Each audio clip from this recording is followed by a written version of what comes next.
이번 시간은 343페이지예요. 계약의 해제와 해지, 즉 유효하게 성립된 계약을 소멸시키는 건데 소급에서 처음부터 소멸시키는 것을 해제라고 하고요. 장래적으로 효력을 상실시키는 것을 해지라고 합니다.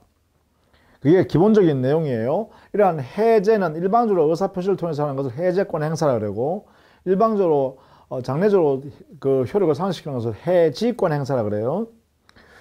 자, 이때 구별 개념 보시죠. 거기 보니까 해제 계약이라는 게 있었죠. 해제 계약. 이것은 계약의 효력으로서 해제 효과가 발생하는 것이죠. 그래서 이걸 합의 해제라고도 하기도 해요. 합의 해제. 즉 해제의 효과가 합의에서 발생했다 이 말이죠. 자, 여기에는요, 나중에 보겠습니다만 우리는 법정 해제권이 일반적 해제권 행사에서 채무 불이행을 이유로 해제할 때는 그 해제권 행사한 사람은 별도로 그 채무 불이행한 사람에 대해서 손해배상 청구권을 별도로 청구할 수 있어요. 해제하고 손해배상 청구권을 행사할 수 있어요. 그런데 여기 합의 해제는 당사자의 약정에 의해서 해제 효과가 발생시키는 것이기 때문에 채무 불이행을 요건으로 하지 않습니다. 따라서 당사자 간에 채무 불이행이 있다 하더라도 당사자 합의에서 손해배상에 관한 내용을 정하지 아니하는 한 당연히 손해배상 청구권이 발생하지는 않아요. 이게 가장 큰 차이점이죠. 그 다음에 해제 조건요. 해제 조건은 조건의 한 형태죠. 우리 민법 총칙에서 배웠던 조건, 즉 법률행위의 효력 발생이나 소멸에 관해서 장래에 불확실한 사실에 의존시켜 놓은 것인데, 이때 해제 조건은요, 이미 발생되어 있는 법률 효과를 장래적으로 불확실한 사실이 성취가 되면 그 발생되어 있는 효과를 소멸시키려는 거예요. 그러면 장래에 불확실한 사실이 성취되느냐 여부는 그때 가보면 자동적으로 성취 여부가 정해지는 것이지 당사자 의사와 관계없죠. 그런데 우리는 해제 제도는요, 당사자 의사 표시에서 해제한다 라고 함으로써 해제 효과가 발생한다는 거죠. 따라서 해제 조건은 조건의 성취 여부는 장래에 불확실한 사실에 그때 가보면 안다 이 말이죠. 그런 면에서 별도로 해제의 의사 표시가 필요가 없죠. 이것은 그죠? 해제 조건은 성취가 되면 되니까. 그런 면에서 차이가 있습니다.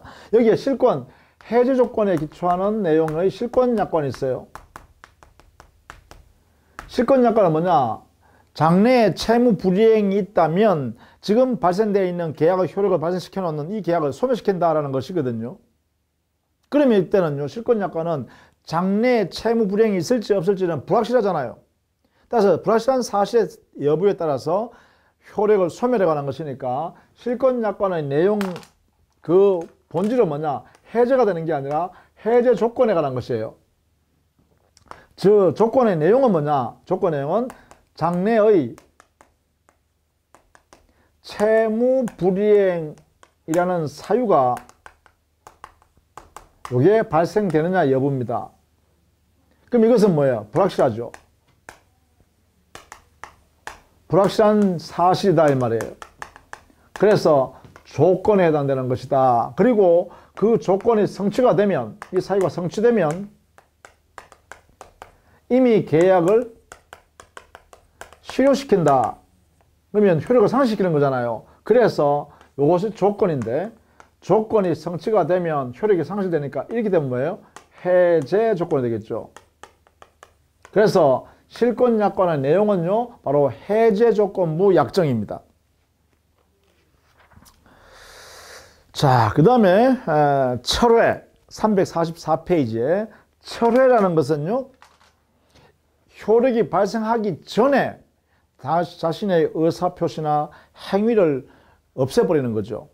더 이상 장래적으로도 효력이 발생하지 않도록. 그러니까 철회의 대상은 법률행위나 의사표시가 효력이 발생하기 전에 하는 것입니다. 그러나 해제는 이미 유효한 계약, 유효한 법률행위인 계약을 대상으로 하는 거죠. 취소는 모든 법률행위에 대해서 적용되는 거예요. 취소는 뭐 제한 능력을 이루한다든가 착오를 이루한다든가 사기강박이라는 하자가 있는 경우에 이것을 근거로 해서 유효한 행위를 소급해서 실효시키는 제도입니다. 이렇게. 이때요, 이 행위는 그 대상이요. 이 행위는 법률행위 전부입니다. 법률행위 일반 법률행위예요. 그러니까 결국은 이 법령에는 단독행위도 취소의 대상이 될 수 있고요. 계약도 취소의 대상이 될 수 있고요. 합동행위도 취소의 대상이 될 수 있죠. 그런데 우리가 여기서 배우려고 하는 해제란 것은 계약에서만 해제를 다룬다 이 말이에요. 이렇게. 그러니까 내용이 다르죠. 그리고 효과 면에서 보면 취소가 되면 소급적으로 실효가 되는 대신에 부당이득 반환의 법리에 따릅니다. 이 법리에 따라서 반환의 범위를 다 정합니다. 그러나 해제의 경우는요, 소급에서 실효가 되는 동시에 원상회복이라는 내용으로 적용되게 돼 있죠. 특별한 규정을 뒀다는 것입니다. 부당이득의 성질이지만, 급부이행한 것은 부당이득의 성질이지만 그것의 반환 범위에 있어서는 원상회복한다라는 거예요. 선악 불문하고요. 그런 면에서 해제는 취소와 조금 다른 성격이다 이렇게 볼 수 있죠. 그래서 밑에 표로 만들어놨어요. 344페이지 제일 밑에 보면 취소제도와 해제제도의 두 개의 차이점을 정리해 두었습니다. 취소는 모든 법률행위에 대해서 적용될 수 있고 해제는 계약에서만 적용된다. 취소는 그 사유가 법에 정해져 있죠. 그러나 해제는요, 당사자의 약정 해제 사유를 만들 수도 있어요. 그런 면에서 차이가 있죠. 또 반환의 범위는요, 부당이득 반환 법리에 따라서 반환 범위가 정해져요. 취소는. 그러나 해제는 언제나 원상회복하도록 우리 민법의 명문으로 특칙을 규정해 놨어요. 이때 원상회복은요, 선악 불문한다는 것이죠. 그 다음에 손해배상에서는 취소의 경우는 손해배상의 문제가 생기지 않아요. 이 사유가 존재하면 취소할 수 있으니까. 그러나 해제의 경우는 채무 불이행을 이유로 해제했을 때는 원상회복뿐만 아니라 별도로 손해배상 청구권이 발생할 수 있다는 것입니다. 이런 면에서 취소와 해제는 구별한다라는 것이에요. 물론 해제와 해지는 구별하죠. 해지는 이거는 계속적 계약을 전제로 하는 것이 원칙입니다. 계속적 계약을 대상으로 해서 장래적으로 실효되는 거예요. 장래적 실효. 다른 말하면 소급표가 없다 이 말이죠. 소급표가 없다. 소급표 있는 것을 해지라 그래. 해제라 그러죠. 따라서 해지는 이런 내용으로 이루어진다라는 것이에요. 그러나 행사는 요건이나 행사는 모습에 있어서는 해제나 해지가 그 요인이 똑같습니다. 그래서 해제 내용을 정확히 이해하고 나면 차이점만, 해지했을 때 차이점만 조금 정리하시면 돼요. 자, 그러면 345페이지에 해제권의 발생 원인을 볼까요? 자, 해제권의 발생 원인. 먼저요, 해제권에는 유형이 두 가지가 있어요. 크게 나누면 법에 정해져 있는 해제 사유가 있고요. 그 다음에 당사 약정에서 발생하는 해제권이 있어요. 그래서 해제권을 크게 나누면 약정, 법정 해제권 이렇게 크게 나눌 수 있습니다. 법정 해제권은 개별 규정이 있을 뿐만 아니라 개별 규정, 예컨대 예를 들면 매도인의 담보 책임, 그죠? 매도인의 담보 책임 같은 데 보면 있죠. 담보 책임의 내용으로서 해제권 행사할 수 있도록 있습니다. 또 뭐 도급계약이었다든가 이렇게요. 각각 계약마다 이렇게 별도로 규정되어 있고 일반 규정이요. 일반 규정도 있어요. 그게 뭐냐? 채무 불이행을 요건으로 해서 일정한 요건 하에서 요건 아래에서 해제할 수 있을 때 이것을 우리는 해제권 행사 이렇게 하죠. 우리는 지금부터 공부하려는 거 뭐냐? 요걸 보려고 그런 거예요. 일반 채무 불이행이 있을 때 일정한 요건 아래서 해제할 수 있다라고 하는 이 법정 해제권, 이것을 중심으로 공부하려고 한다라는 것입니다. 물론 약정 해제권은 간단하게 살펴보면 여기에 채무 불이행을 요건으로 해서 해제할 수 있다라는 이 법정 해제권과 다르게 약정 해제권이니까 해제권 발생 사유를 약정하는 거예요.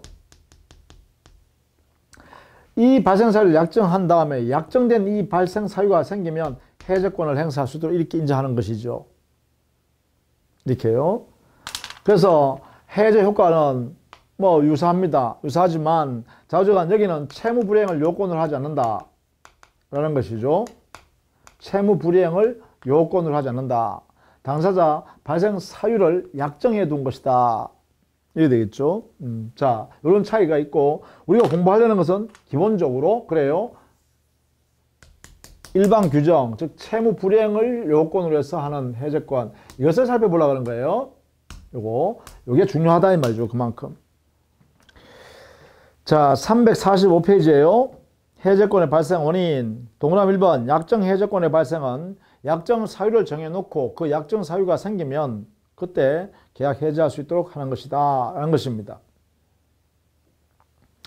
원칙적으로요, 우리 민법의 해제라는 제도는 이런 내용을 담고 있어요. 해제했다라고 하면 첫 번째 그 효과요. 해제 효과. 기본적 효과는 소급에서 무효가 된다. 소급 실효가 돼요. 소급표라고 그러죠. 두 번째, 원상 회복해야 돼요. 이게 때는 선이냐 악이냐 구별 안 하죠. 선악 불문하고 받은 것을 몽땅 돌려준다. 이런 내용이에요. 세 번째, 채무 불이행에 의한 손해배상 책임을 물을 수 있어요.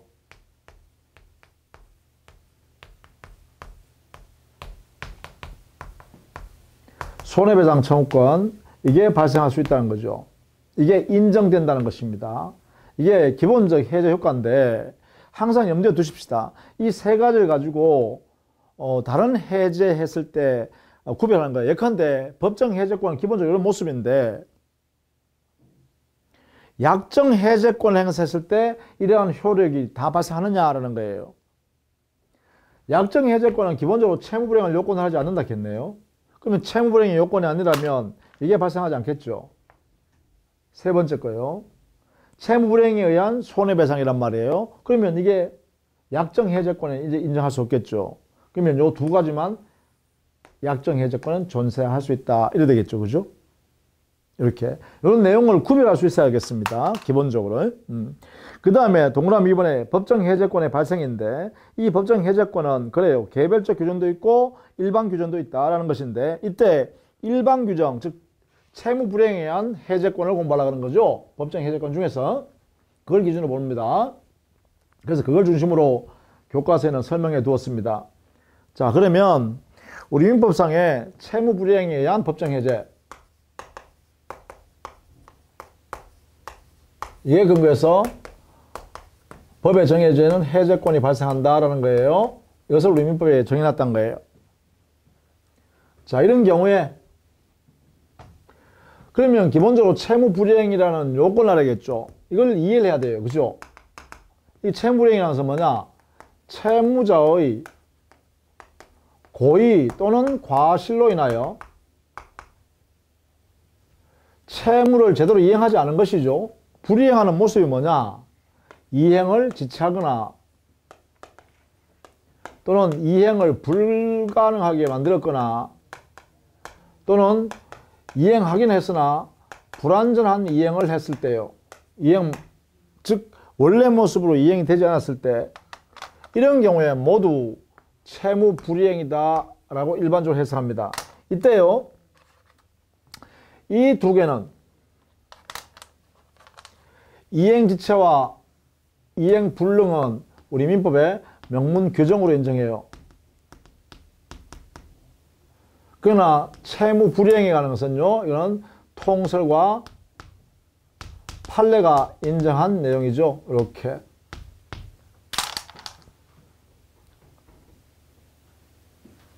여기 공통점은 뭐냐? 채무자의 고의 과실에 의해서 이걸 우리는 뭐라 하냐? 채무자의 귀책 사유로 인하여 이렇게 합니다. 귀책 사유로 인해서 이러한 세 가지 중에 하나가 해당돼야 되죠. 이런 경우에 법정 해제권이 발생한다라는 것이에요. 자, 이렇게 먼저 정리를 해 둡시다. 이런 경우에 채무 불이행에 의한 계약 해제라는 법정 해제권이 생긴다. 이행지체, 이행불능, 불완전 이행일 때 해제할 수 있다. 기본적으로 해제할 수 있다. 이때 이행지체, 이행불능, 불완전 이행은 채무자의 잘못에 의해서 발생한 것이다. 자, 그러면 개별적으로 이제 그러면 해제권 발생하는 요건을 한번 살펴보면 거기에 기억, 이행지체에 관한 이야기죠. 345페이지의 하단의 기억입니다. 이행지체로 인한 해제권이 발생돼 있어요. 그는 민법 544조, 545조 이 두 개 조문에 해제권, 즉 이행지체와 해제권 행사에 관한 내용이 정리되어 있어요. 자, 보통의 이행지체일 때는 보통의 이행지체 여기에 해당될 때는 이행기가 지났음에도 불구하고 채무자 이행하지 않고 있는 것이 채무자의 고의 또는 과실로 이루어졌다라고 하면 해제권 행사할 수 있는, 다만 이때는요 상당 기간 이행하라고 최고해야 됩니다. 채무자야 너 채무가 이건데 특정하고 자 14일간 15일간 2주 이상 내가 시간 줄 테니까 채무 내용 이행해라. 이렇게 최고하는 거죠. 이것을 산당기간 최고라 그래요. 이 최고했음에도 불구하고 그래도 불이행이다. 이럴 때 드디어 해제권 행사할 수 있다는 것입니다. 이게 보통의 이행지체입니다. 그래서 보통의 이행지체는 뭐가 꼭 필요하냐? 바로 상당기간 최고가 필요하다. 이 말입니다. 이게 이제 제일 중요한 말이죠. 자, 346페이지 가면 가운데 위에 판례 바로 밑에 보면 채권자가 산당기간을 정하여 이행을 최고할 것 이렇게 나왔어요. 최고를 해야 됩니다. 근데 산당기간이 아니라면 최고는 했는데 산당기간이 아니라면 최고 효과는 발생해요. 그러나 산당기간에 경고해야 돼요. 반드시. 산당기간 것은 그래요. 채무자가 채무 이행에 준비해서 이행할 수 있는 그러한 준비 과정 전체 통틀어 봤으니까 그 정도 준비하는 시간을 충분하다. 그 정도의 시간이면 충분하다고 하는 그것이 산당기간이 돼요. 다만 말이죠. 보통의 이행지체임에도 불구하고 요 최고 절차를 생략해 볼 수 있는 경우는 없는가? 즉 보통의 이행지체임에도 불구하고 최고 절차를 생략 가능한 예도 있다라는 것을 알아두셔야 돼요. 그것이 여러분 교재 지금 346페이지에 거기에 두 번째 표 안에 넣어놨죠. 예컨대 정기행위의 이행지체, 또 이행불능이거나 추환이 불가능한 경우의 이행지체, 불완전 이행, 또 채무자가 미리 이행을 거절의 의사를 명백히 한 경우, 또 당사자 사이에 최고 절차를 배제하기로 한 약정이 있는 경우, 또 사정 변경의 원칙상 해제하는 경우. 다만 사정 변경에 대한 해제권이라는 것은 학설에서는 인정하지만 판례는 아직 인정하지 않습니다. 그거 조심해야겠죠. 자, 어쨌든 간에 그런 사유로 해제권이 인정된다면 산당기간 최고 절차가 필요 없다는 거예요. 요 예를 여러분 암기해 두세요. 근데 사실은 여기에 암기할 필요 없는 게 왜 그러냐면 여기에 있는 나열되는 정기행위 이행지체라든지 이행불능이라든지 또 추환을 할 수 없는, 즉 지나간 이후에 지금이라도 이행할 수 없는 불완전 이행이라든지 또 채무자가 명백히 나 이행 안 하겠어라고 거절할 의사표시를 명백히 했다든지 또 당사자가 합의해서 최고 절차를 생략하기로 했다라고 하든지 이런 등등의 경우는요, 시간을 준다고 산당기간 최고한다고 이행할 수가 없는 상태잖아요. 또 이행하더라도 의미가 없는 거예요. 그게 바로 정기행위의 이행지체가 거기에 해당되는 거죠. 여기에 정기행위의 이행지체란 우리 교재 347페이지에 있어요. B 동그라미 하단에 있죠. 정기행위의 이행지체. 여기에 정기행위란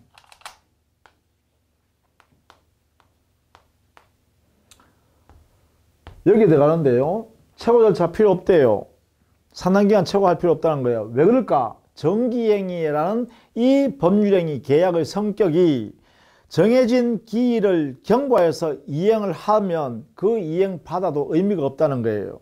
즉 이행지체 이후에 당에 급부 이행을 하겠다고 가지고 와도 그 급부 이행은 의미가 없다는 거예요. 받으나 마나 하다는 거예요. 사용할 수가 없다는 거야. 즉 법령이 계약의 목적을 달성할 수 없는 이행이 된다는 거죠. 그러한 성격의 행위를 뭐라 하냐? 정기행위라 그래요. 정해진 기일 안에 그 내용의 목적을 이행하지 않으면, 즉 채무를 제대로 이행하지 않으면 그 당의 법령의 목적을 달성할 수 없다는 거예요. 예를 들어라는 게 있죠. 거기에 보면 예를 들어라는 게 있죠. 어떤 거냐면 이런 걸 들 수 있어요. 예컨대 청첩장을 인수했어요. 결혼식을 하기 위해서. 결혼식 이제 알리기 위해서 청첩장을 인쇄소에다가 인쇄 약정을 했어요. 그래서 최소한 3일 전까 아니면 일주일 전까지는 청첩장 나와야 주변에 알려드릴 거 아닙니까? 청첩장 돌리겠죠. 그런데 말이죠. 일주일 전까지 주세요 늦어도 했는데 그것은 말입니다. 결혼식 하는 날에 갖고 와가지고 자 청첩장 갖고 왔다 라고 하면 받을 이유가 있나요? 그건 받을 필요 없죠. 즉 이행기가 지나서 가지고 오면 이행지체잖아요. 이행지체 이후에 가지고 오는 것은 의미가 없죠. 의미가 없다는 거예요. 당사자 이날까지는 갖다 주셔야 제가 주변에 내가 돌릴 수 있습니다 하니까 이때까지 주세요 했잖아요. 정해진 날짜까지. 그 이후에 가져오면 의미가 없다는 거예요. 그렇죠.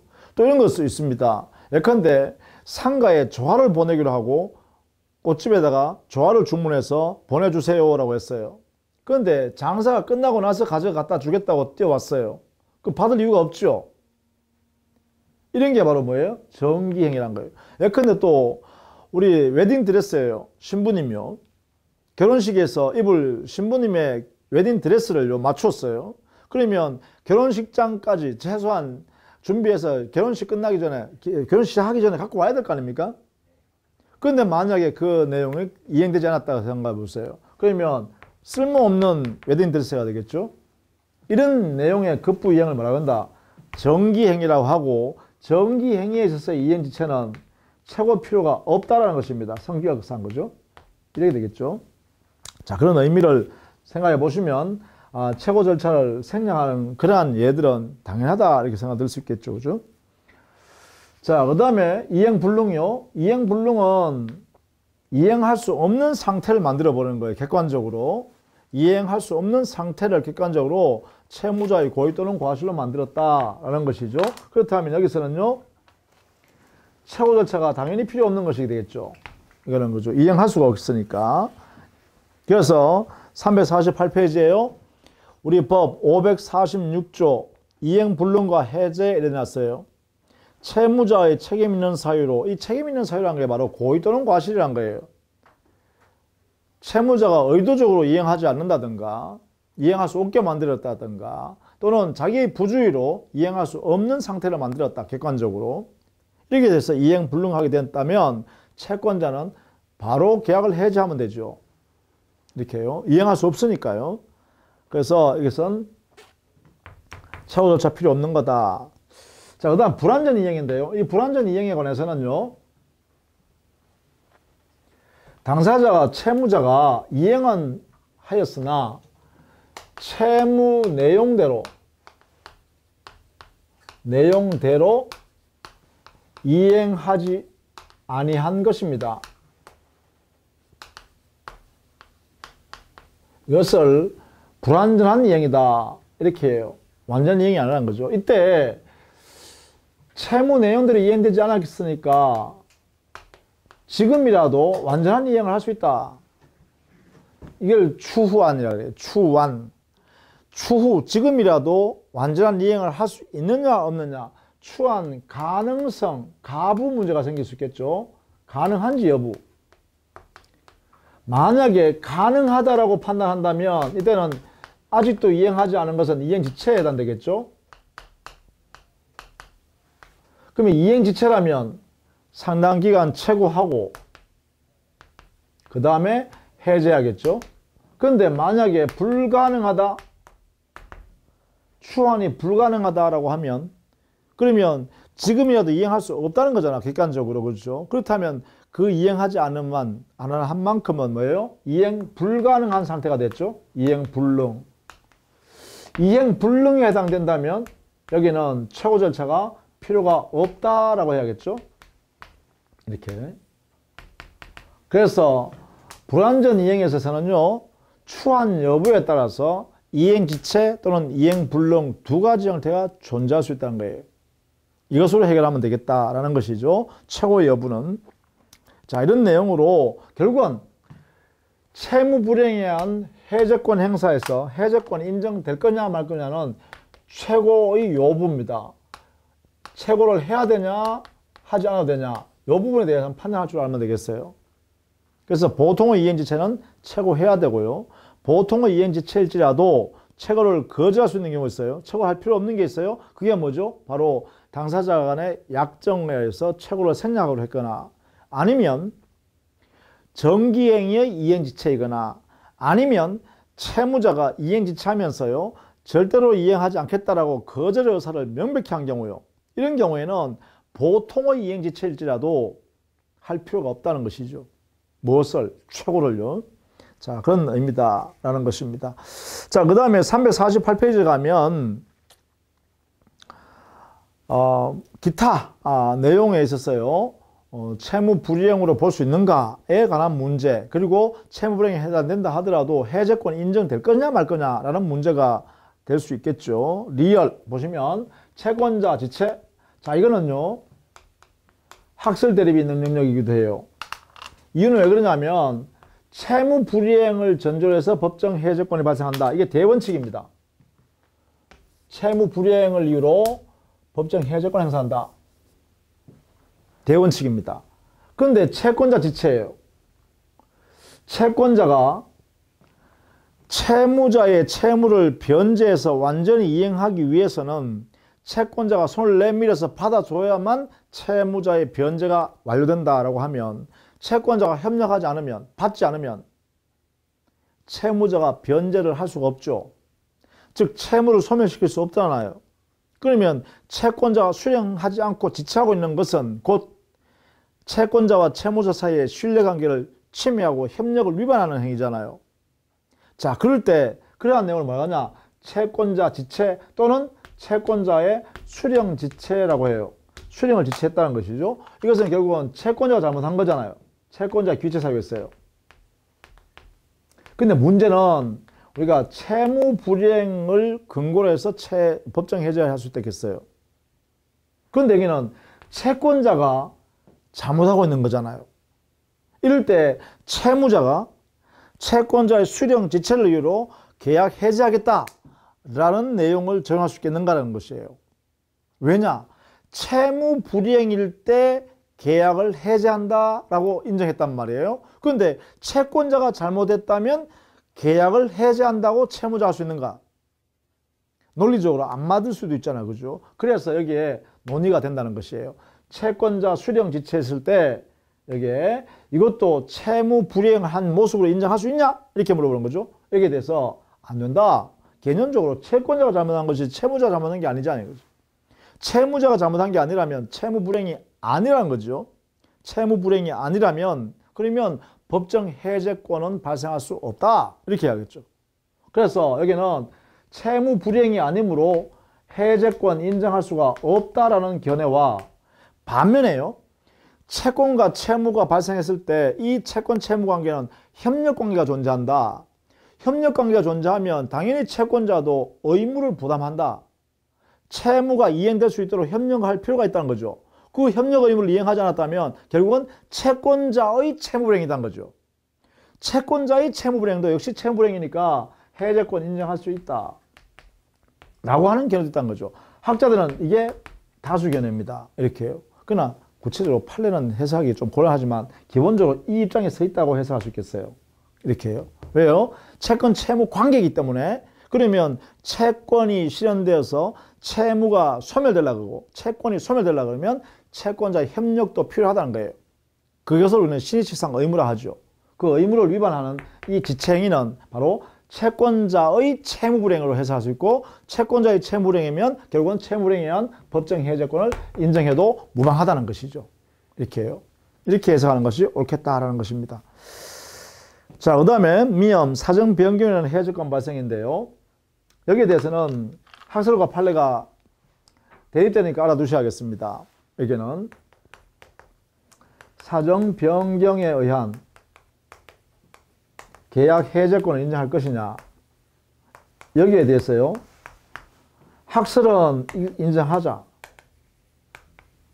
왜냐하면 신의식상 사정 변경된 내용을 그대로 이행한다는 것은 당사자 사이에 신뢰를 오히려 훼손하는 행위이기 때문에 그대로 이행한다는 것은 부당하다, 사회적 용납이 안 된다. 그렇다면 계약을 없애버리는 게 옳다는 거죠. 그래서 해제권 인정하자는 거예요, 학자들은. 그런데 판례는요, 기본적으로 계약 해제는 채무 불이행을 요건으로 해서 채무 불이행에 근거해서 해제한다는 것이다. 그런데 사정 변경이라는 것은 사회가 변화가 생겨서 이행할 수 없는 그런 문제지 않냐. 그렇다면 이 해제권 법리에 따라서는 해제할 수 없다. 그래서 기본적으로 인정하지 않는다는 것이에요. 그러나 다만 우리 판례가요, 아주 엄격한 요건을 갖춘다면 해제권을 고려할 수 있다는 판례는 존재해요. 그러나 적극적으로 판사님들이 사정 변경을 원인으로 해서 해제권 인정한다라는 판결을 내린 적은 아직 없다는 거예요. 그런 면에서는 아직 부정사에 가깝다, 이런 이야기죠. 기본적으로 인정할 수 없다는 거죠. 이게 사회가 좀 변화되더라도 기본적이다, 그죠? 그래서 오히려 이렇게 정리하시는 게 좋겠죠. 사정 변경한 해제권은 우리 판례는 아직 인정한 적이 없다. 그러니까 부정적 입장이다. 이렇게 정리합니다. 이렇게. 자, 이 정도로 정리하시면 되겠어요. 그 다음에 마지막에요, 부수적 의무 위반이 있어요. 이게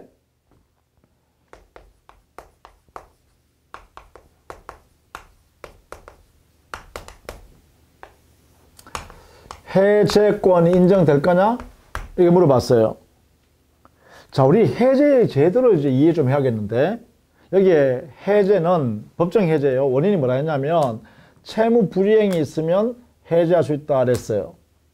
자, 이때 이 해제권의 의미를 가만히 이제 우리 법원이 판단할 때 이렇게 했어요.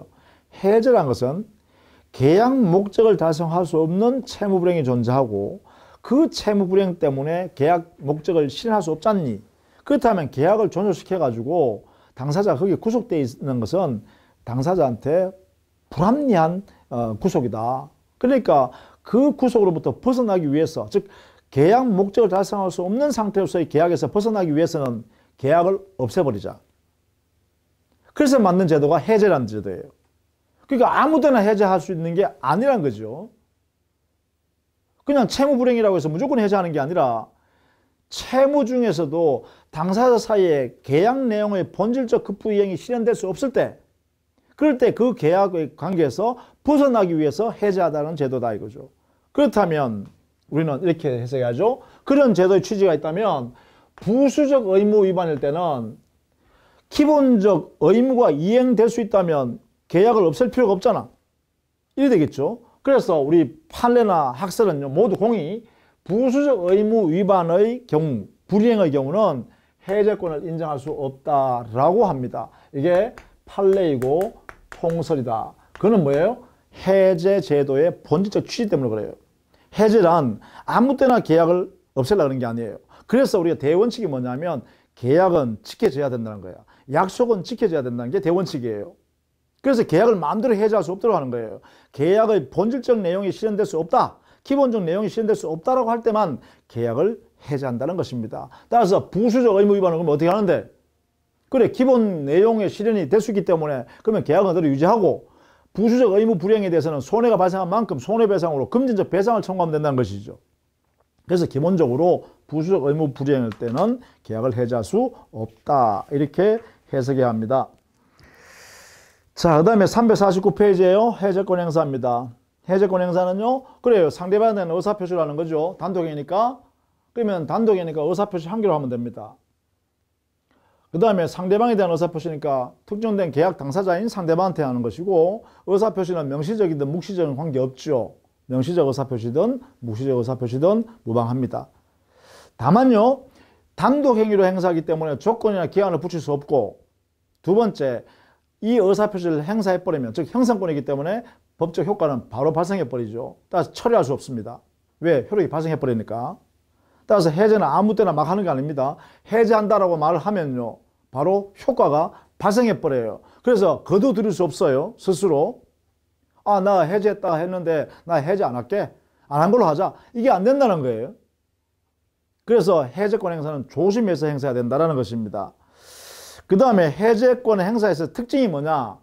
계약 당사자가 여러 사람일 때는 전원이 해제 의사표시해야 되고요. 또 상대방이 여러 사람이면 그 전원에 대하여 해제한다는 의사표시를 다 해야 돼요. 왜냐하면 계약 당사자가 여러 사람이니까 이 전체가 어우러져야 되죠. 계약관계를 다 없애야 되잖아요. 그러니까 전원에 대하여 또는 전원으로부터 나와야 되고 전원에 대하여 행사해야 된다. 이걸 우리는 뭐라 그러냐? 행사의 불가분성 이렇게 해요. 해제권 행사할 때는요, 계약 당사자가 수인이면 수인일 때는 전원으로부터 또는 전원에 대하여. 그 이유는 뭐냐? 계약 당사자 전원이 그 관계에서 해소돼야 되거든요. 벗어나야 되거든요. 또 전원, 그 상대방이 여러 사람이면 그 전원이 다 알아야 그 관계가 없어지는 거잖아요. 그러니까 당연히 뭐예요? 전원으로부터 해제 의사표시가 나와야 되고 또 그 상대방이 여러 사람이면 전원에 대하여 해제 의사표시를 다 해야 된다는 거예요. 단, 이렇게 하는 것을 우리는 해제권 행사의 불가분성이라 하는데, 이 규정의 성격은 임의 규정입니다. 굉장히 불편하죠. 굉장히 불편하니까 계약 당사자끼리 계약하면서 여러 사람이 계약을 하면서 대표를 정해서 너희들끼리 의사표시 해제한다든가 이런 문제가 발생하면 의사표시는 한 사람이 한 사람에 대해서 행사할 수 있도록 한다라는 이런 의사표시를 합의를 하면 되죠. 그러니까 이런 내용은 임의 규정이다라고 해석해야 돼요. 그죠? 이렇게. 그게 우리 교재 349페이지 하단에 보시면 해제권의 불가분성에서 547조 규정을 해석하고 있습니다. 자, 그러면 행사를 이렇게 불가분적으로 해야 된다라고 한다면 그 중에 다수 당사자 중에 말입니다. 계약 당사자 중에 어느 한 사람이 계약 해제 안 할래 해버리면 해제 못하는 거 아니에요. 전부가. 그 상대방이 한 사람한테 해제 행사를 못하게, 상대방도 여러 사람인데 어느 한 사람한테 해제할 수 없다 그래버리면 그 전원한테 해제를 못하게 돼버리잖아요. 그럼 결국은 어떻게 돼요? 행사의 불가분성이니까 한 사람한테 해제권 자체가 소멸해버리면 해제권 전부가 행사 못하게 되니까 소멸도 불가분적이죠. 한 사람이 소멸하면 다 소멸해버린다. 행사를 한 사람이 못하면 다 행사 못한다는 것이죠. 그래서 소멸의 불가분성을 인정하는 것이 타당하겠죠. 따라서 행사의 불가분성 때문에 소멸의 불가분성이 연결되겠다. 이래야 되겠죠. 그죠? 하나로 보면 되겠죠. 행사의 불가분성, 소멸의 불가분성. 이렇게 해석하면 되겠다. 라고 하는 것이죠. 자, 이렇게 해서요. 해제의 발생 요건과 해제권 행사하는 모습, 요건을 좀 살펴봤어요. 다음 시간에는요, 해제 효과를 정리하는데요. 해제 효과가 또 제일 중요한 부분, 핵심 부분이기도 합니다. 이 부분을 정리하도록 하겠습니다. 자, 수고 많으셨습니다.